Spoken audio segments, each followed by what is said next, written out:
আজকে আবার এত তাড়াতাড়ি টিফিন টাইম শেষ হয়ে গেল। আজকে তো আমরা খাবার শেষও করতে পারলাম না। শীতের দিনের বেলা যে খুব দ্রুত চলে যায়। মিলি, পূজা, চল তোরা আমরা ক্লাসে যাই। এরপর তারা সবাই ক্লাসে চলে যায় আর সাবিহা ম্যাডাম ক্লাস নিতে থাকে। বাচ্চারা, তোমরা সবাই ক্লাসে মনোযোগ দাও। আমি বোর্ডে কিছু ওয়ার্ড মিনিং লিখে দিচ্ছি। সবাই এই ওয়ার্ড মিনিং গুলো নিজেদের খাতায় লিখে নাও। বাড়িতে গিয়ে মুখস্থ করবে। কালকে আমি সবাইকে পড়া ধরবো, কেমন? ঠিক আছে ম্যাডাম। এরপর ম্যাডাম ওয়ার্ড মিনিং গুলো বোর্ডে লিখে দেয়। সবার লেখা হয়ে গেছে? জি ম্যাডাম, হয়ে গেছে। এবার সবাই বোর্ডের দিকে তাকাও। আমি তোমাদের পড়ে শোনাচ্ছি। আজান, কল টু প্রেয়ার, অজু, অ্যাবলুশন, জায়নামাজ, প্রেয়ার ম্যাট, টুপি, ক্যাপ অর টুপি, নামাজ আদায় করা, টু পারফর্ম নামাজ, রুকু, জেনুফ্যাকশন, সিজদা, প্রোস্ট্রেশন, মোনাজাত, সাপ্লিকেশন। সবাই বুঝেছ তো? কেউ যদি না বুঝে থাকো তাহলে আমাকে প্রশ্ন করতে পারো। আমরা বুঝেছি ম্যাডাম। Very good. শোনো বাচ্চারা, আর দুদিন পর আমাদের বিজয় দিবস। বিজয় দিবস উপলক্ষে আমাদের স্কুলে শহীদদের প্রতি শ্রদ্ধা নিবেদন এবং ছোটখাটো সাংস্কৃতিক অনুষ্ঠানের আয়োজন করা হবে। 16 ডিসেম্বরে সবাই আমাদের জাতীয় পতাকা হাতে করে নিয়ে আসবে, বুঝেছো? সেদিন কোনো ক্লাস হবে না, শুধু সাংস্কৃতিক অনুষ্ঠান হবে। সকাল 10টার দিকে খেলা হবে, আর অনুষ্ঠানে তোমরা দেশাত্মবোধক গান, ইসলামিক সঙ্গীত, নাচ, নাটক, কবিতা আবৃত্তি ইত্যাদি পরিবেশন করতে পারবে। যার পরিবেশনা আমাদের টিচারদের ভালো লাগবে তাদেরকে আমরা পুরস্কার দিব, কেমন? তোমরা কে কে নাচ, গান, কবিতা আবৃত্তি পরিবেশন করতে চাও তাদের নামগুলো আমাকে বলো। ম্যাডাম, আমি একটা দেশাত্মবোধক গান গাইতে চাই। সে কি পূজা, তুই তো অনেক সুন্দর নাচতে পারিস। নাচে নাম দিলেই তো পারতি। যাই হোক ম্যাডাম, আমি নাচ করব। আমার নামটাই বরং আপনি লিখে নিন। জান্নাতুল, তুমি তো নাচ গান এসব কোনো কিছুই পছন্দ করো না, তাহলে আবৃত্তিতে তোমার নাম দিয়ে দিই, কেমন? তুমি তো অনেক ভালো আবৃত্তি পারো। আচ্ছা ঠিক আছে ম্যাডাম, আপনি আবৃত্তিতেই আমার নাম দিন। আমি বরং আবৃত্তি করব। ম্যাডাম, আমি সেদিন একটা কৌতুক বলবো। আচ্ছা ঠিক আছে সায়েম। তখনই ছুটির ঘন্টা পড়ে যায় আর সবাই স্কুল থেকে বের হয়ে বাড়িতে যেতে থাকে। বাড়িতে যাওয়ার সময় পূজা, জান্নাতুল আর মিলি গল্প করতে থাকে। আচ্ছা জান্নাতুল, তুমি তো নাচ গান এসব কোনো কিছুই পছন্দ করো না, কারণ তোমাদের ইসলাম ধর্মে নাকি নাচ গান করা হারাম। তাহলে যে মিলি নাচের জন্য নাম দিল? নাচ গান করা তো হারাম, কিন্তু আমি তো আর আজে বাজে গানে নাচবো না রে। আমি তো দেশাত্মবোধক গানেই নাচবো। ওই যে একটা গান আছে না, লাল সবুজের বিজয় নিশান হাতে হাতে ছড়িয়ে দাও, ওই গানটাই আমি নাচ করব। আমার খুব ভালো লাগে, জানিস তো। এটা তো দেশাত্মবোধক গান, এটাতে আবার নাচ করার কি আছে মিলি? তাছাড়া আমাদের কখনোই নাচ গান করে বিজয় উল্লাস করা উচিত নয়। আমাদের বিজয় পরাজয় সবকিছুই হয় আল্লাহ তাআলার ইচ্ছাতেই। আল্লাহ তাআলাই যে আমাদের বিজয় দিয়েছেন, এজন্য আল্লাহ তাআলার শুকর আদায় করা উচিত। তারপর যারা যুদ্ধে শহীদ হয়েছেন অর্থাৎ মুক্তিযোদ্ধা, তাদের স্মরণে দোয়া করা উচিত। তোকে এসব কথা কে বলেছে জান্নাতুল, বলতো? বিজয় উদযাপন নিয়ে পবিত্র কোরআনে কারিমে 26 নম্বর পারায় আল্লাহ তাআলা বিজয় নিয়ে একটি সূরা নাজিল করেছেন, যার নাম সূরা ফাতিহ। ফাতিহ অর্থ বিজয়।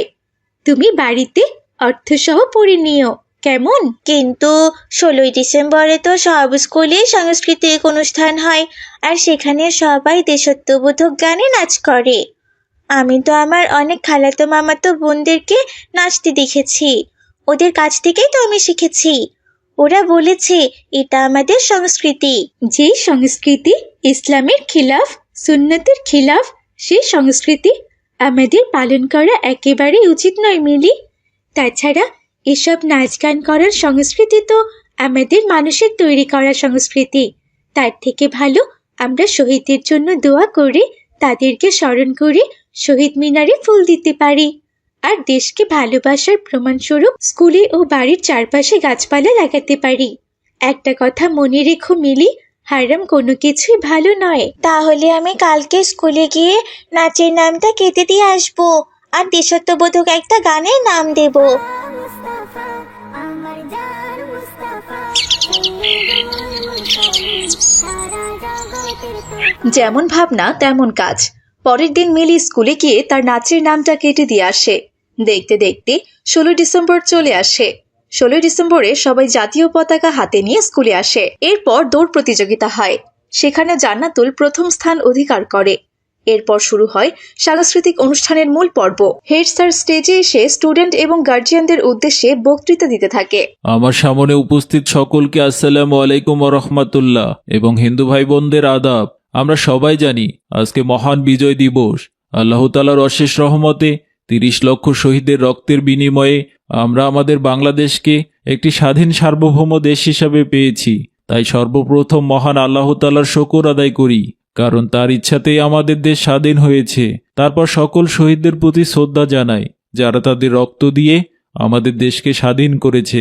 তারপর সেই ভাই বোনদের প্রতি শ্রদ্ধা জানাই, যারা 5ই আগস্ট ছাত্র আন্দোলনে শহীদ হয়েছে। আল্লাহ তাআলা আমাদের দেশকে শত্রুমুক্ত রাখুন এবং আমাদের দেশ এবং দেশের মানুষকে ভালো রাখুন, আমিন। আজকে অনুষ্ঠানে উপস্থিত হওয়ার জন্য সবাইকে জানাই আন্তরিক শুভেচ্ছা এবং জাযাকাল্লাহ খাইরা। এখন তবে বাকি অনুষ্ঠান শুরু করা যাক। এখন আমাদের সামনে দেশাত্মবোধক গান পরিবেশন করবে আমাদের স্কুলের 5ম শ্রেণীর ছাত্রী পূজা। তুমি মিশ্রিত লগ্ন মাধুরীর জলে ভেজা কবিতায় আছো সৌরাটি শের বাংলা ভাসানির শেষ ইচ্ছায়। তুমি বঙ্গবন্ধুর রক্তে আগুন জ্বালা জ্বালাময়ী সে ভাষণ। তুমি ধানের শীষে মিশে থাকা শহীদ জিয়ার স্বপন। তুমি ছেলে হারা মা জাহানারা ইমামের 71-এর দিনগুলি। তুমি জসিমউদ্দিনের নকশি কাঁথার মাঠ মুঠো মুঠো সোনার ধুলি। তুমি 30 কিংবা তার অধিক লাখো শহীদের প্রাণ। তুমি শহীদ মিনারে প্রভাত ফেরির ভাই হারা 21-এর গান। আমার সোনার বাংলা আমি তোমায় ভালোবাসি। জন্ম দিয়েছ মাগো তুমি, তাই তোমায় ভালোবাসি।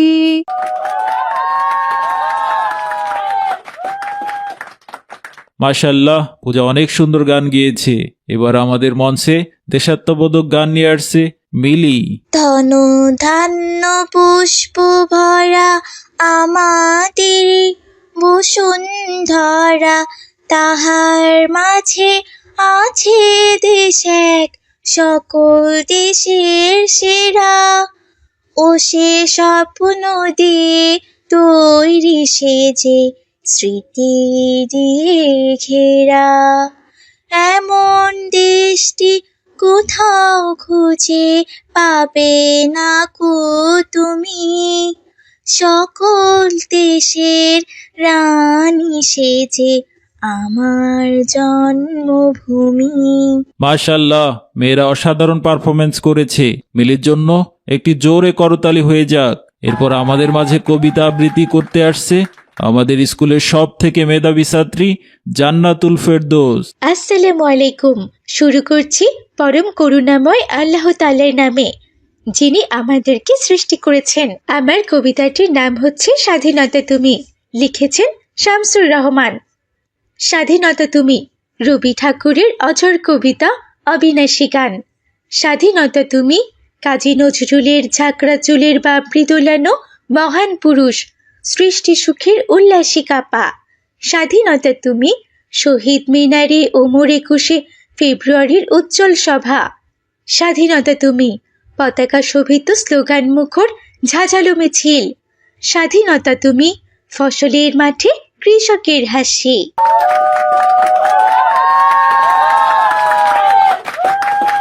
এভাবেই সাংস্কৃতিক অনুষ্ঠানের পর্ব শেষ হয়। দেশাত্মবোধক গানের জন্য পূজা প্রথম স্থান অধিকার করে, জান্নাতুল কবিতার জন্য দ্বিতীয় স্থান অধিকার করে এবং মিলি তৃতীয় স্থান অধিকার করে। তারা সবাই পুরস্কারের জন্য আল্লাহ তাআলার শুকর আদায় করে। তো বন্ধুরা, আমাদের আজকের এই গল্পটি তোমাদের কাছে কেমন লেগেছে? গল্পটি ভালো লেগে থাকলে অবশ্যই একটি লাইক করে দিবে আর আমাদের ছোট্ট চ্যানেলটি সাবস্ক্রাইব করে দিবে। ধন্যবাদ সবাইকে। রহিম ভাই, আরে ও রহিম ভাই, কোথায় যাচ্ছ ভাই? একটু দাঁড়াও না। আসসালামু আলাইকুম ভাই। এই তো একটু পাশের বাড়িতে যাচ্ছিলাম দুধ নিয়ে আসতে। কাল আমার বেশ কিছু মিষ্টির অর্ডার আছে, তা আপনি কি কিছু বলবেন ভাই? ওয়ালাইকুম আসসালাম। হ্যাঁ ভাই, বলার জন্যই তো এলাম। আসলে ভাই, পরশুদিন আমার মেয়ের বিয়ে। আমার মেয়ের বিয়ের অনুষ্ঠানটা একটু জমকালো ভাবেই করব। মাশাল্লাহ ভাই, তোমাদের দোয়ায় খুব বড় ঘরেই বিয়ে হচ্ছে আমার মেয়ের। সেজন্যই বিয়ের দিন আমার 10 কেজি মিষ্টি দরকার। সেজন্যই ভাই তোমার কাছে এলাম 10 কেজি মিষ্টি অর্ডার করতে। মাশাল্লাহ, এ তো খুবই ভালো কথা। শান্তা মামুনির বিয়ে হবে, তাও আবার তার বিয়েতে অতিথি আপ্যায়নে আমার তৈরি মিষ্টি সবাই খাবে। এটাই তো আমার সৌভাগ্য ভাই। ঠিক আছে ভাই, পরশুদিন সকালে আমি আপনার বাড়িতে মিষ্টি পাঠিয়ে দেব। আচ্ছা ঠিক আছে রহিম ভাই, তোমারও দাওয়াত থাকলো। তুমি চাচি আর মিলিকে নিয়ে বিয়ের দিন আমাদের বাড়িতে এসো কিন্তু। ইনশাল্লাহ ভাই, যাব। এই নাও রহিম ভাই, এখানে মিষ্টি অর্ডারের অর্ধেক টাকা বায়না দিলাম, আর বাকি টাকাটা মিষ্টি পৌঁছালেই সেদিনই দিয়ে দিব ভাই। জাজাকাল্লাহু খাইরা। আজ তবে আমি আসি ভাই। এরপর রহিম বাড়িতে চলে যায়। যেদিন যাবে গো মরিয়া, পরিজন দেবে বিদায় কান্দিয়া কান্দিয়া। যেদিন যাবে আসসালামু আলাইকুম মা। এ কি, তুমি মিষ্টি বানাচ্ছ যে? ওয়ালাইকুম আসসালাম। না বানিয়ে আর কি করবো রে বাবা, তুই এত কষ্ট করে এতগুলো মিষ্টির অর্ডার নিয়েছিস, আর আমি যদি একটু হাতে হাতে না কাজ করে দেই তাহলে তো তোর ওপর অনেক চাপ পড়ে যাবে রে বাপ। তা অবশ্য তুমি ঠিকই বলেছ মা। আজকে বিকেলে বিয়ে বাড়ির মিষ্টিগুলো তো পৌঁছাতে হবে। তার মধ্যে রাস্তায় আবার শফিক ভাইয়ের সাথে দেখা হলো। তার মেয়ে শান্তা মামুনের নাকি অনেক বড় বাড়িতে বিয়ে হচ্ছে। তার জন্য শফিক ভাই বেশ জমকালো অনুষ্ঠান করবেন। তাই আমাকে 10 কেজি মিষ্টির অর্ডার দিল পরশুদিন। একা হাতে আর কত কাজ করি বলো? রহিম ভাই, দোকানের সব মিষ্টি তো শেষ হয়ে গেছে। কাস্টমাররা মিষ্টি নিতে এসে বসে আছে। বাবা রহিম, আল্লাহ তাআলার রহমতে দিন দিন তোর দোকানের মিষ্টির চাহিদা বাড়ছে। রোজ তো অনেক মিষ্টি বানাতে হয়। গরুর দুধও যে তেমন একটা পাওয়া যাচ্ছে না রে বাবা।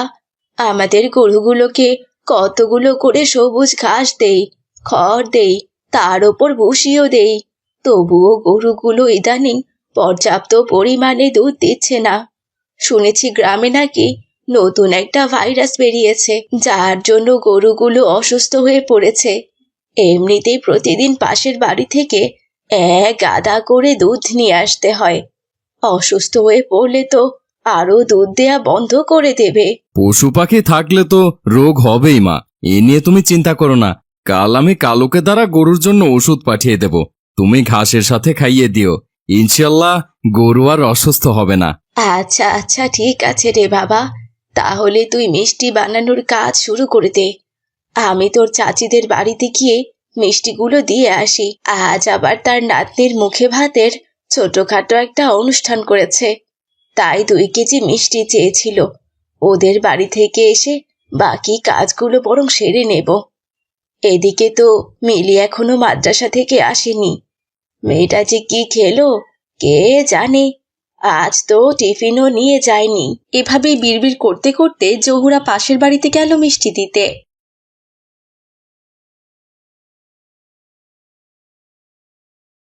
আরে আরে, কি ব্যাপারটা কি? একটা অনুষ্ঠানের বাড়িতে কোনো মানুষ নেই কেন? আর এত থমথমে পরিবেশই বা কেন? আর বলবেন না ভাবি, এমন একটা দিনে অনুষ্ঠানের কথা ভাবলাম যেদিন কিনা আমাদের সর্বনাশ হয়ে গেল। আমাদের 5টা গাভী ভাইরাসে আক্রান্ত হয়ে মারা গেছে। আপনাদের কাছে দুধ বিক্রি করে মোটা অঙ্কের টাকা পেতাম। আজ থেকে হয়তো সেটাও আর হবে না। হতাশ হবেন না আপা, আল্লাহ তাআলার ওপর ভরসা রাখুন, তিনি আবার সবকিছু ব্যবস্থা করে দেবেন। এভাবে জহুরা তাদের প্রতিবেশীকে সান্ত্বনা দিয়ে বাড়িতে চলে আসে।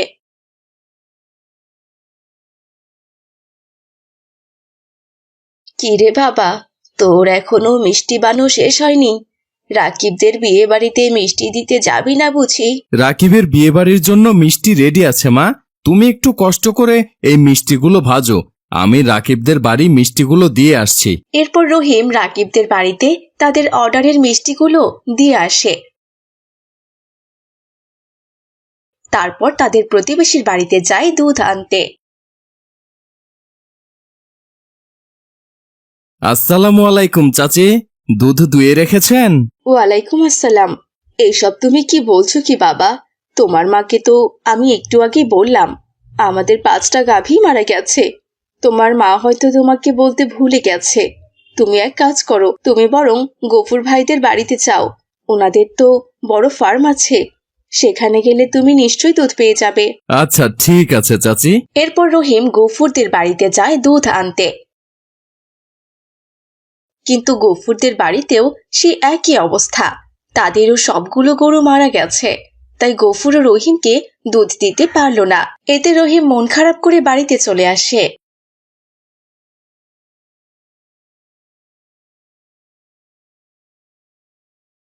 কি হয়েছে বাবা? তোকে দেখে মনে হচ্ছে তোর খুব মন খারাপ। কি নিয়ে এত চিন্তা করছিস তুই? আর বলো না মা, আমাদের গ্রামের তো দেখছি মরণ দশা হয়েছে। কি একটা ভাইরাস এসেছে, সেই ভাইরাসে সবার গরু মারা যাচ্ছে। তার জন্য আমি কারো থেকে দুধও আনতে পারছি না। দুধ ছাড়া এতগুলো মিষ্টি আমি কি করে বানাবো বলো তো? এদিকে সবাই আমার উপর বিশ্বাস করে মিষ্টি বানানোর জন্য অগ্রিম টাকা দিয়ে গেছে। আর আমি তো তাদেরকে কথাও দিয়েছি আমি তাদেরকে মিষ্টি বানিয়ে দেব। তবে কি আমি আমার কথা রাখতে পারবো না মা? হে আল্লাহ, তুমি আমায় সাহায্য করো আল্লাহ, আমি যেন কথা দিয়ে কথা রাখতে পারি। আসসালামু আলাইকুম বাবা। আমি এতক্ষণ তোমার সব কথাই শুনেছি জানো। তুমি কোনো চিন্তা করো না, আমার কাছে একটা বুদ্ধি আছে। ওয়ালাইকুম আসসালাম মিলি, তোর এতটুকু মাথায় কি বুদ্ধি এসেছে মা? বলতো শুনি। বাবা জানো, আমার বান্ধবী জান্নাতুল আছে না, ওর মা ওকে কিছুদিন আগে মরিচের মিষ্টি বানিয়ে দিয়েছিল। আর জান্নাতুল আমার জন্য 2টা মরিচের মিষ্টি টিফিনে নিয়ে এসেছিল। আমি সেগুলো খেয়ে দেখেছি। জানো বাবা, অনেক সুস্বাদু ছিল মিষ্টিগুলো। আর মিষ্টিগুলো একদম দেখতে সবুজ সবুজ, দেখতেও যেমন সুন্দর, খেতেও তেমনই সুস্বাদু। আমি তো একবার খেয়ে মিষ্টির একেবারে ফ্যান হয়ে গেছি। আল্লাহ তাআলার পৃথিবীতে কত কিছুই না আছে। তাছাড়া মরিচ দিয়েও যে মিষ্টি বানানো যায়, সেটা সেদিন আমি প্রথম দেখেছি। জানো বাবা, শোনো, যেহেতু তুমি কোথাও দুধ পাচ্ছ না, তাহলে তুমি মরিচের মিষ্টি বানাও। আমাদের মহল্লায় তো এর আগে কখনো কেউ মরিচের মিষ্টি বানায়নি। এই প্রথম তুমি যদি মরিচের মিষ্টি বানাও, তাহলে দেখবে তোমার মিষ্টির অর্ডার আরো বেড়ে যাবে। কি বলছিস? মরিচের আবার মিষ্টি হয় নাকি মা? মরিচের মিষ্টি বানালে তো খুব ঝাল লাগবে। ওরকম ঝাল মিষ্টি কেউ তো খাবে না রে মা। না না বাবা, নামটা মরিচের মিষ্টি হলেও খেতে কিন্তু একদম ঝাল নয়, বরং খুব মিষ্টি। কিন্তু ওই মরিচের মিষ্টি কি করে বানাতে হয় আমি তো জানি না রে মা।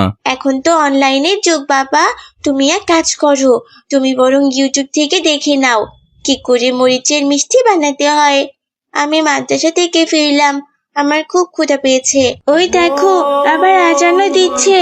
যাই আগে নামাজ পড়ি, তারপর খাবার খাবো।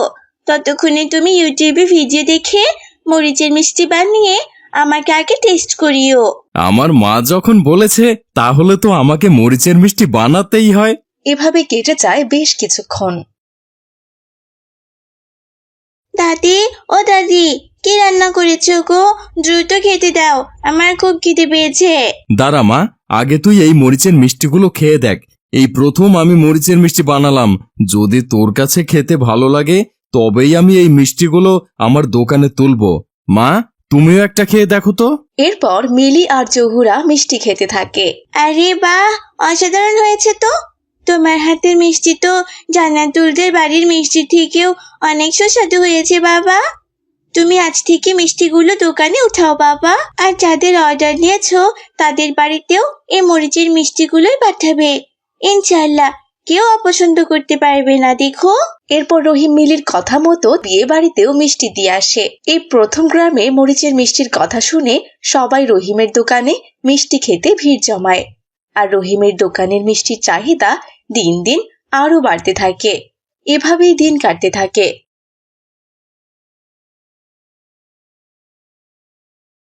আরে রহিম ভাই, তুমি কি মিষ্টি বানিয়েছো বলো তো?